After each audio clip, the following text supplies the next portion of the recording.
আজকের আমি মটরের ঘুগনি বানাবো। তা মটরটাকে সকালে ভিজিয়ে দিয়েছিলাম, এখন আমি ঘুগনি বানাবো। ভালো ফুলে গেছে মটরটা, ভালো করে ধুয়ে জল ঝরিয়ে নিয়েছি।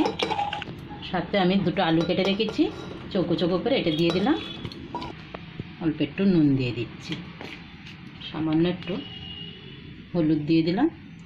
এবার 1 গ্লাস জল দিচ্ছি। এখানে 2-3টে সিটি লাগাবো কুকারে। মটর আমার সেদ্ধ হয়ে গেছে। এবার আমি কড়াই তেল দিয়েছি, 2টো তেজপাতা দিয়ে দিলাম, 1টা শুকনো লঙ্কা, অল্প একটু গোটা জিরে দিয়ে দিলাম। এখানে একটা পেঁয়াজ আমি চপারে চপ করে রেখেছি, এটা দিয়ে দিলাম। এখানে আমার পেঁয়াজটা ভাজা হয়ে গেছে। এবার আমি কাঁচা লঙ্কা আর টমেটো দিয়ে দেবো। দিয়ে দিলাম 3টে কাঁচা লঙ্কা কেটে রেখেছিলাম, আর 2টো টমেটো দিয়ে দিলাম। দিয়ে দিলাম একটু নুন।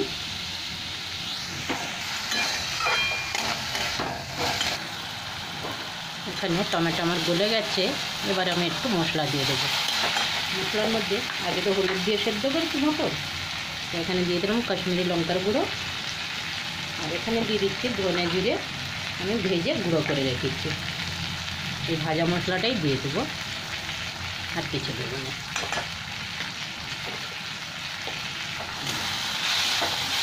এবার এই মশলাগুলো একটু ভালো করে আমি ভেজে নিচ্ছি। এখানে মশলাটা আমার খুব ভালো কষা হয়ে গেছে। এবার আমি মটরটা দিয়ে দিচ্ছি। মটর আর আলু সেদ্ধ করে গেছিলাম,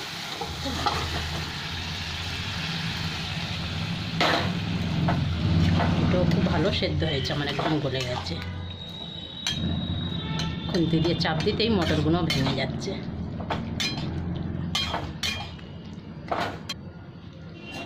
মটরের ঘুগনি, আর আমার জল দিতে লাগবে না, কিছু না, অল্প একটু জল দিয়েছিলাম, খুব ভালো সেদ্ধ হয়ে গেছে। এবার তাহলে ফুটে উঠলেই বন্ধ করে দেবো।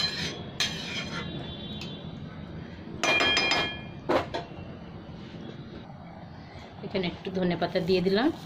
আমি শুকনো করে রেখে দিই ধনেপাতা, তাই এটা দিয়ে দিলাম প্রচুর।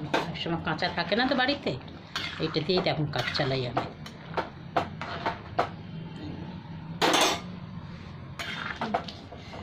মটরের ঘুগনি আমার হয়ে গেছে। এবার এরকমই ঝোল থাকবে, নাহলে ঝোলটা শুকিয়ে যায়। মটর তো ঝোল টেনে নেয় খুব।